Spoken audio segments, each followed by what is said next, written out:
Hello friends जय जगन्नाथ मु सुब्रत कुमार आपको सबुज सुब्रत एक्सप्रेस को स्वागत करुच्ची आशा करुच्ची आप बहुत भल थे। आज हूँ आमर छुंक दही पखाल देखिपे आउ देखु आमर खासुली माछ माने बहुत रेयर मिले माछ। आज मु बहुत खुशी जे आज खासुली माछ आज मिली। पियाज रेडी, लंका रेडी, बैगणी पल्ली आंब रेडी, ता सहित देखु मिक्सचर अच्छी, एपटे टमाटर जरा, रसुण लंका गुंड उइथि तेल पड़ी पूरा रेडी होती पाखे 5-6 प्रकार आइटम आज होती सहित आचार टे मिक्स करा जाइछि।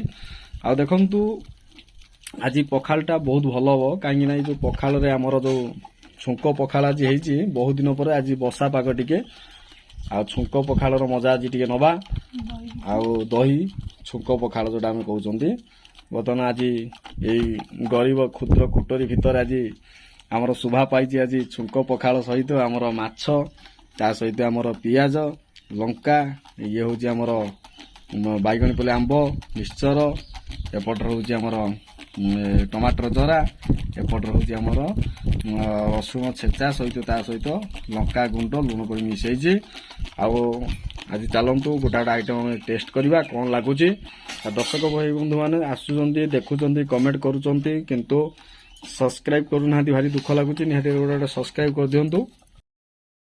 चलतु आरंभ करवा सबुज माँ द्वारा एवं भौणी करिश्मा द्वारा प्रस्तुत होता छुंक पखाल आज मजा नवा। आगे कौठू आरंभ करवा आगे माछरू आरंभ करे देखिया टेस्ट देखिया कि पूरा सुपर माछ पूरा टेस्ट एकदम बहुत बढ़िया। आउ बंधु मैंने लोभ हो कि कौन कर दूर बाटर अच्छी आसी पार नथिबे आ कौन करवा।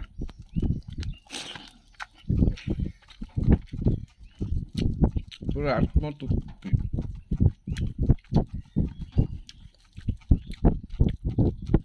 रसुण चेचा आकु खाइले जड़े लोक पाखे बसवे ना से जानी दियो जे पिला पखाड़ खाई जाइए ये पखाड़ भातर क्वालिटी दिए रसुण चेचा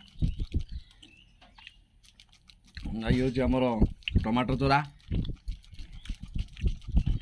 बहुत बढ़िया है।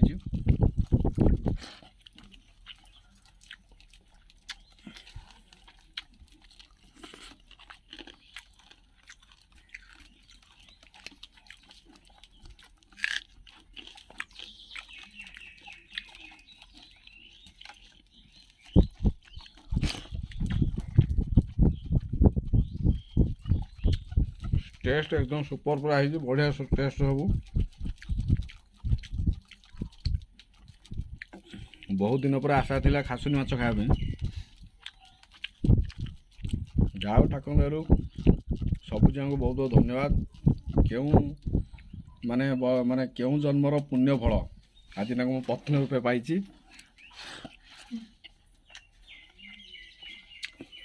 एत पसिबल हो पार्टी सब फिट एंड फाइन से रखुंट।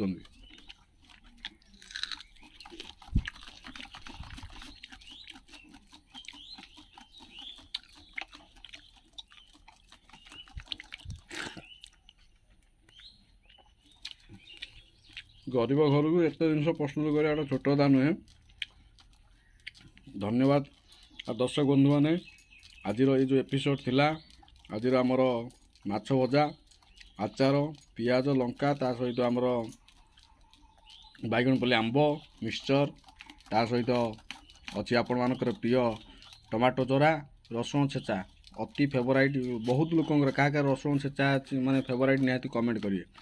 आकु खाइच माने ये निहाती बारे हाथे दूरे ठिया कथा मत तार बासना आसो लोक जानवे पखाड़ खाई आसला आमर पखाड़ भातर गोटे प्रतीक ये आमर छुंक भात पूरा रेडी पूरा एकदम छुंक दही पखाड़ बोबाल पूरा है निहाती बारे कमेंट करेंगे। आशा करें वीडियो भल लगे लाइक कर शेयर कर रोचे।